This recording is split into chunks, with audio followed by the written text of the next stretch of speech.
Million metric టన్నుల నుంచి 6,000 million metric టన్నులకు ఆ స్థాయిని పెంచి ఎక్స్పెన్షన్కి ఆ రోజు గట్టిగా పోట్లాడి నిలబడిన దాన్ని ఈరోజు వాళ్ళు చెప్తున్నారు.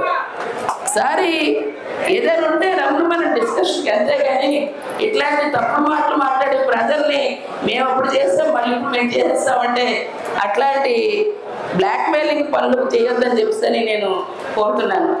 ఏదేమైనప్పటికి కూడా దయచేసి ఆ రోజు ఏది తీసుకొచ్చినా మన విశాఖపట్నం అంటే ఎక్కడి నుంచో కాదు, పార్ట్ ఆఫ్ ది విజయనగరం కూడా విశాఖపట్నం నుంచే విడివిడిన జిల్లాగా వచ్చింది 79లో. అంతకుముందు అంతా కలిసే ఉండేది. ఆ విధంగా చూసిన నేను మరి ఇక్కడ ఆడపడుచుని ఇక్కడ పుట్టినట్టుకి పెట్టినట్టుగా ఆ రోజు చేయడానికి అవకాశం వచ్చింది. ఈ రోజు కూడా ఎస్పటి నియోజకవర్గం వచ్చి ఈ రోజు కూడా పుట్టినట్టుకి పెట్టినట్టుకి సేవ చేసే భాగ్యాన్ని కూడా జగన్మోహన్ రెడ్డి గారు అవకాశం ఇచ్చారు. దయచేసి మరి మీరందరూ కూడా అత్యధిక మెజారిటీతో మీ అభిమానాన్ని ఓటింగ్ చక్కగా జాగ్రత్తగా చేయించి అభిమానస్తులు ఓటింగ్ అంతా కూడా ఏ టైం అయితే అనుకున్నారో క్రమం తప్పకుండా అదే టైంలో జాగ్రత్తగా చేయించి 1-4 సార్లు ప్రతి బూతుల్లో కూడా ఎవరెవరు ఎటుపక్కున్నారు, మహిళలంతా స్త్రీలంతా వాళ్ళందరినీ కూడా పురుషులంతా వాళ్ళందరి లిస్టు కూడా తీసుకొని ఒక ప్రత్యేక డ్రైవ్గా తీసుకొని ఎన్నయ్యేవో ఎక్కడయ్యేవో వాళ్ళ తాలూకా వివరాలతో కూడుకున్నవి ఆ రోజు పూర్తి స్థాయిలో చేసినదే మా పూర్తి పరీక్ష రాసినట్టుగా. ఇక నెక్స్ట్ తర్వాత మన రిజల్ట్ కోసం మనకు మళ్ళీ మీరు వెళ్ళి కూర్చొని దగ్గరుండి చేయించాల్సి ఉంది. ఈవీఎంల గురించి కూడా చక్కగా చెప్పారు.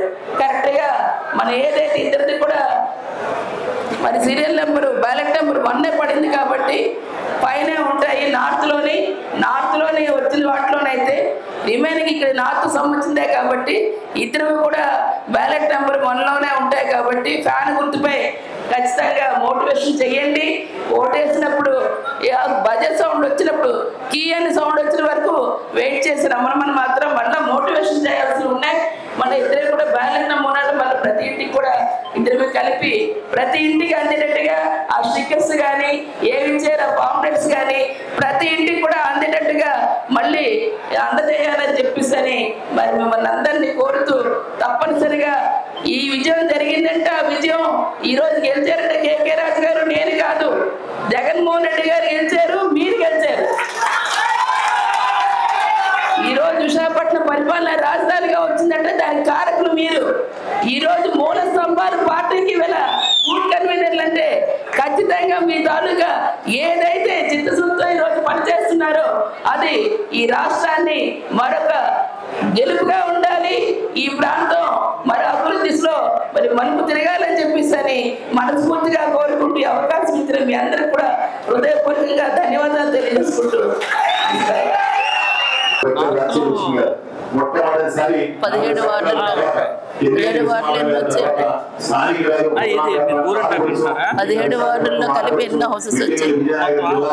ఒకసారి విజయనగరం జిల్లా పరిషత్ చైర్మన్ గా, ఒకసారి విజయనగరం పార్లమెంట్ సభ్యులుగా, ఒకసారి కొబ్బరి పార్లమెంట్ సభ్యులుగా చేసిన విజయవంతురాలు 2 PhD చేయడంతో పాటు గతంలో 10 సంవత్సరాల నుంచి 1,10,000 ఇల్లు సమస్యలపైన మొత్తం ఓట్లండి కాన్షియస్ లక్ష్మి గారికి మన నియోజకవర్గం నుంచి మన నియోజకవర్గ ప్రజల దగ్గర నుంచి భారీ మెజార్టీతో కనీసం 50,000 మెజార్టీతో ఆమె పార్లమెంట్ పంపించే విధంగా వాళ్ళు కృషి చేయాలి. తప్పకుండా ఇప్పటి వరకు వచ్చిన వాళ్ళందరూ కూడా ఎక్కడి నుంచి హైదరాబాద్ లో ఇల్లు ఉన్న వాళ్ళు, విజయవాడ ఇల్లు ఉన్న వాళ్ళు, చెన్నై ఇల్లు ఉన్న వాళ్ళు ఎక్కువ ఎంపీ అవుతూ వచ్చారు. వాళ్ళకి ఎలాంటి ఎమోషనల్ కనెక్షన్స్ ఉండదు. ఇక్కడ పుట్టి పెరిగిన వాళ్ళకి ఈ ప్రాంతం మీద, ఈ ప్రాంత ప్రజలు కూడా సమస్యల మీద పూర్తిగా అవగాహన ఉంటుంది. కాబట్టి వాటికి మామూలు పార్లమెంట్ కి పంపించి రేపు జగన్మోహన్ రెడ్డి గారి ఆదేశాలతో జగన్మోహన్ రెడ్డి గారి సారథ్యంలో 2,80,000 సచివాలయాలు ఉన్నాయి. మనకి సచివాలయాలు అయితే 83 ఉన్నాయి. ఓట్లు 2,80,000 చిల్లర.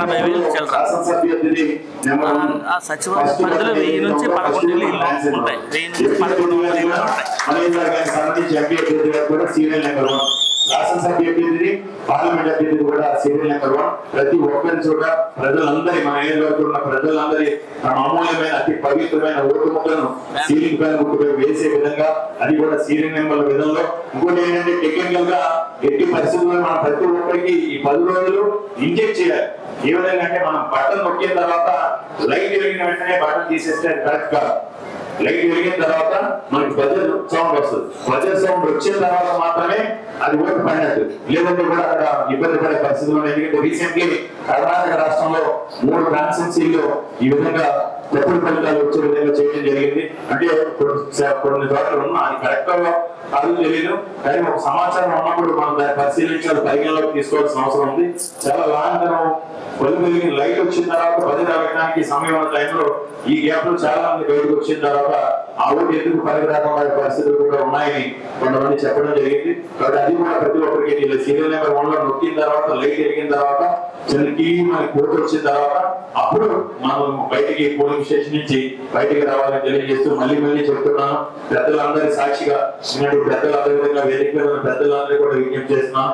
సార్, మీరు ఎవరైతే పెద్దలు ఉన్నారో తప్పకుండా రేపు మీరందరూ కూడా గర్వపడే విధంగా, మీరు ఎవరైతే ఈరోజు అందరూ ఇక్కడ కుటుంబ సభ్యులు ఉన్నారో ఎవరు కూడా మిమ్మల్ని ఎలాంటి కామెంట్ కూడా చేయలేని విధంగా నియోజకవర్గంలో నడుచుకోవడాలని ఈ 5 సంవత్సరాలుగా నేను ఏ విధంగా అయితే కుటుంబ సభ్యులుగా చూసి రాజకీయంగా నన్ను తీసుకెళ్ళడం మళ్ళీ నాకున్న ప్రతి అవకాశాన్ని ప్రతి అభిప్రాయాన్ని కూడా మీకు ఇచ్చేస్తానని తెలియజేసుకుంటూ జగన్మోహన్ రెడ్డి గారికి 2వసారి పరిపాలనానికి కొనసాగడం కలిగి ఈ 10 రోజులు కూడా చాలా కష్టపడి పనిచేయాలని మిమ్మల్ని అందరినీ కూడా విజ్ఞప్తి చేస్తున్నాను. అందరూ కూడా తెలుసుకుంటే, ఇక్కడ వచ్చిన ప్రతి ఒక్కరు కూడా తెలుసుకుంటే, ఒక్కొక్కరు కూడా మీరు తెలుసుకుంటే ఒక్కొక్కరు 500 ఓట్లు, ప్రతి బూత్ ప్రెసిడెంట్ కూడా కనీసం 500 ఓట్లు ప్రభావితం చేయగల శక్తి సామర్థ్యాలు ఉన్నాయి.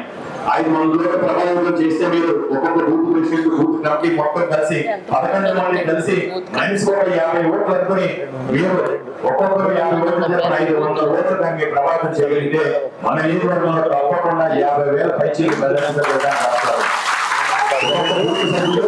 11 మంది కమిటీ కలిసి 500 ఓట్లు బూత్ టార్గెట్ కింద పెట్టుకుంటే తప్పకుండా మనం 50,000 మెజార్టీతో గెలడానికి ఆస్కారం ఉంది.